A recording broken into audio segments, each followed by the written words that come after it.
I wrestle with Miami in college football, its place in college football, probably more so than any other program in the country, because you have a stated, and others within the Miami community, a stated standard of excellence, competing for championships, etc.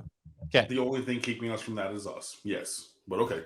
And that has, and that was accomplished, meaning competing for national championships for a 20-year span from the early 80s into the 2000s. Mm-hmm. Okay. Prior to that, it really doesn't matter. That was so long ago. But the history before that is not good. It's not Notre Dame or Army or whomever you want to take that was exceptional in years and decades gone by in black and white pictures. Okay, let's bring it forward. Since 2003, 4, in that range, the program has been, and I gave it a metric at one point in regards to looking at championships, conference championships, winning percentage, bowl game appearances, all those things. I gave it a metric in a video that I posted a year or two ago. And we're looking at a program that's, I'm trying to grab another program or 2 or 3 across the country during that time frame. Is Kansas State, is Georgia Tech, is somewhere in that realm. So that's where I wrestle with, okay, is Miami that early 80s to early 2000s? Obviously those championships are on the record. They're cemented. They are a huge part of college football history. Or is this program what it's been for the last 15 plus years? And is it ever going to get beyond that? I mean, currently we are, your record is, or you are who your record says you are. So, yes. But the point from my earlier interjection is the only thing that has kept Miami back is Miami, right? Every week, I always say, I don't really much care about what's going on the other side. If we do what we need to do, you can handle business, period, right? First drive of the game, 5 penalties on defense. 5. I didn't realize it was that. Very clear early that Florida State intentionally changed their cadence. That's fine. Usually you go on the clap. They went on the clap, they held for 2 beats, and then they went. Or they had the clap, they held for 2 counts, and then he said, vocal, hut. But offside after personal foul, after face mask, after late hit out of bound, after offside, you go 3 and out. Well, first of all, you go 3 and out on offense to start the game. And that's a little, they've been really bad on defense. And, we've been really good on offense, and you come out in 3 and out, but okay. All right. You back that up with those penalties first, and then they score a touchdown because you gifted them 35 yards. Turn the ball over, score. Turn the ball over, score. Turn the ball over, stop. All of those things are Miami not holding the standard of excellence that we've been talking about, not performing to the level. Right? So miss me with any of the referee calls or drop pass here. Watch the ball on defense. Don't go off sides. You had 8 penalties and 3 turnovers in the first quarter of the game this week. There it is, right? So on the field, that's who Miami is. The ceiling for potential performance for this program is sky high still. Look at whichever coach you want to name that we've had. Manny Diaz, I'm going to say Chris Ricks, Lord Jesus, Mark Richt, Randy Shannon, even Larry Scott finishing that year. Any coach can always recruit here because kids want to come to Miami. You're going to have more talent than you can shake a stick at within a 90-minute ride from campus to go and recruit. And even if you don't get the top end of everybody, you got enough. But we continue to find ways not to do what needs done. Whether it's Mark Richt with refusing to give up the play calling sticks and to fire his son, or promote him out, as I said, look, call in a favor from somebody else somewhere else and get him a job elsewhere, and then, hey, it's fine. Refusing to do that. Al Golden refusing to fire his friend, defensive coordinator Mark D'Onofrio, right? Manny Diaz, I'm not going to say refusing, but being unable to improve the performance of the team. And again, I get it. The players in the locker room love the man. He recruited a lot of them. He's a player's coach. He supports them and is there for them. They can probably go to him and talk about their personal life stuff. You know, I'm having problems with my old girl, or like this class, or like I'm really struggling with my playing time, coach. And I'm trying to understand because I want to fit here, and it's tough for me because everybody here was the biggest, baddest dude in high school. And now I'm the biggest, baddest dude from my high school who's sitting on the bench fourth string behind some dudes. And it's tough for me. And they can probably go to Manny Diaz, and he's there to support them transparently. And that's amazing. And that's great. And we should have that. But even with that in his best intent, he is not good enough as a coach to get the performance that we need. And that right there is what is depressing the ceiling for the performance of this program. It is, with all due respect, even with having scholarship players in other places in the ACC Coastal, it is easier to win this division than pretty much any other division in the Power Five. It is.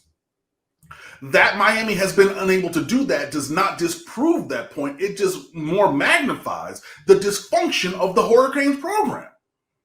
And that's where, to me, the problem lies, because you bring in a Mac Brown at Carolina, turns things around. They get to the ACC championship game. You know what I mean? Like they also in this division have taken the steps to move forward that they need to, and they're an average team, and they beat us. And they also lost to Florida State, which is how on God's green earth. You know what I mean? But I think it honestly, all of these years that we're talking about with one 10-win season since 2004, all of these years of futility speak more to what Miami is doing wrong than the overall inability to win here. Because I think that there are more roadblocks between Georgia Tech or Kansas State and winning a lot. Absolutely. Than there are between Miami but the thing in Miami's way has been Miami. And I think that that's the thing. So I still think that this program and this job are top tier in terms of what, like the status, if I were to rank them overall holistically. But if you're looking at the program or the performance on the field, that's clearly been deficient. And that's the thing more than anything else that's holding us back. So I'll make this statement. You tell me if this is correct. Because you made the statement within your overall statement that Miami has significant talent. So based on my judgment and evaluation of the roster, Miami should win the division in the Coastal. They should have won the division the majority of times over the last, since we've been doing these videos, these live shows. You know, if they had 5 of the last 7 Coastal Division championships, then we wouldn't be having this conversation in this way. There may be disappointment over, okay, we didn't take the next step and reach college football playoffs, but that would be the conversation. It would be on another level. But they've had the talent based on recruiting rankings, which are valid, to be winning the division consistently. Okay. If you brought in, you know, we've kicked around all sorts of dream scenarios. If you brought in one of the very elite coaches, Urban Meyer, Nick Saban, they would probably raise those top 15 classes to top 3 classes in the country. Which Miami has had, by the way. Yeah, 20 years ago, meaning. Almost. We've had some top 10 classes in the 05. last 10 years. I mean, the 2008 class or 9 class is 12 years removed, but that was number 1 overall. You have another couple. I mean, even last year or 2 years ago was number 8. I think a couple years before that was. I mean, so like you have some top some top 10 finishes, but yeah, you can have more of them and they can be lower single digit numbers. I get you. So not even getting to the level of those guys, because there's only a couple of those guys. The guys that we've talked about that we know are capable, really good, solid, top tier, top 20 type guys. Mark Stoops, Dave Clausen, whomever else we want to throw in there, Mario Cristobal. Even if they didn't improve to the point that you made about talent on the roster, even if they didn't improve recruiting, just being able to develop the talent and then strategize and game plan and make adjustments in game, we're talking about going 10-2 on a regular basis. Correct? Yes, 100%. 100%. There's so many guys who've come to Miami who everybody in America wanted, who were just a guy, if that, at Miami. The development is the piece that's not been there. The recruiting, it doesn't need to get much better. We have of course, there's been attrition from the roster this year, clearly, and more this year than in previous years.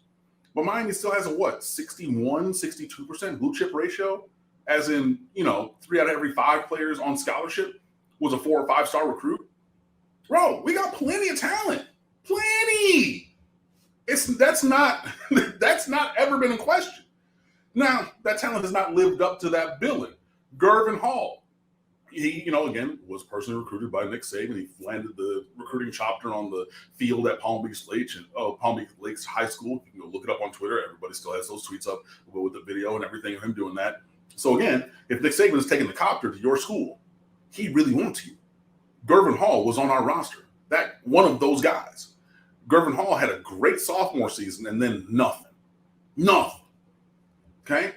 You know what I mean? If you want to go back a little bit,